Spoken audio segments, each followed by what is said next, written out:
या दरम्यान कनेक्टिंग लिंकचा विषय देखील मोठ्या प्रमाणात गाजला आणि मला तर कधी कधी आश्चर्य वाटतं, काही लोक तर अशी आहेत की एखाद कोटी खोटारडे लोक मेल्यानंतर ते पैदा झाले असते आणि लाजही वाटत नाही खोटं बोलायला. कनेक्टिंग लिंक सुरू झाल्यानंतरही दुसऱ्या दिवशी टीव्हीवर येऊन खोटं बोलतात. एखाद कोटी, जयंतराव तुम्ही हसू नका, मी तुम्हाला नक्की सांगतो आपल्याकडे काही हे नाही आहे, पण 1 कोटी खोटारडे मेल्याशिवाय पैदाच नाही होऊ शकत.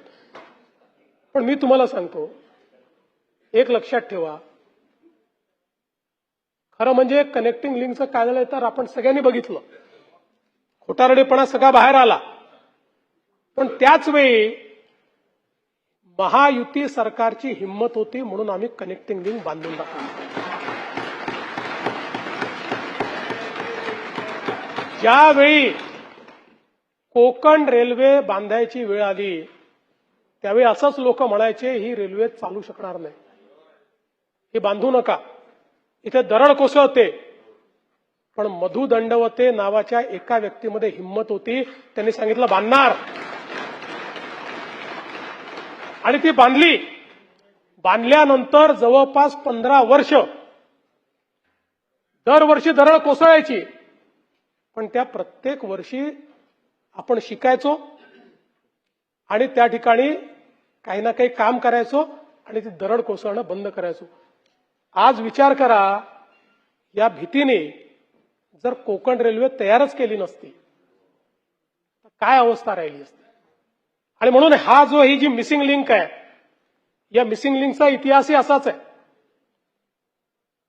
ज्यावेळी मागचं आघाडीचं सरकार होतं, त्या आघाडीच्या सरकारमध्ये या मिसिंग लिंकच्या संदर्भातला प्रस्ताव तयार झाला आणि त्या सरकारच्या माननीय मुख्यमंत्री महोदयांनी 2 पानी नोट लिहून 14 कारणं सांगून ही मिसिंग लिंक करता येणार नाही अशा पद्धतीनं फाईल बंद केली.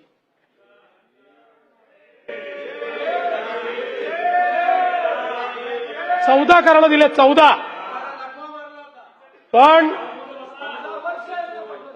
पण लक्षात ठेवा, गिरते हैं शेरे सवार ही मैदाने जंग में, गिरते हैं शेरे सवार ही मैदाने जंग में, वो तिफल क्या गिरे जो घुटनों के बल चले. आणि आम्ही निर्णय केला, हा निर्णय केला, अधिकाऱ्यांशी बोललो, एक्सपर्टशी बोललो, त्यांचं म्हणणं होतं शक्य आहे, हे आपण करू शकतो, आणि आपण ते करून दाखवलं आणि कनेक्टिंग लिंक तयार झाली. ही नुसती लिंक नाही, इंजिनिअरिंग मार्वल तयार झालं. जगातला सगळ्यात मोठा बोगदा, सगळ्यात रुंद बोगदा जगातला, आणि भारतातली सगळ्यात उंच वायाडक्ट, सगळ्यात उंच केबल स्टेड ब्रिज भारतातला, हा आपण त्या ठिकाणी तयार करून दाखवला. जिथे 170 किलोमीटर प्रति तासाचा वारा येतो त्या ठिकाणी आपण ही मिसिंग लिंक तयार केली किंवा कनेक्टिंग लिंक तयार केली.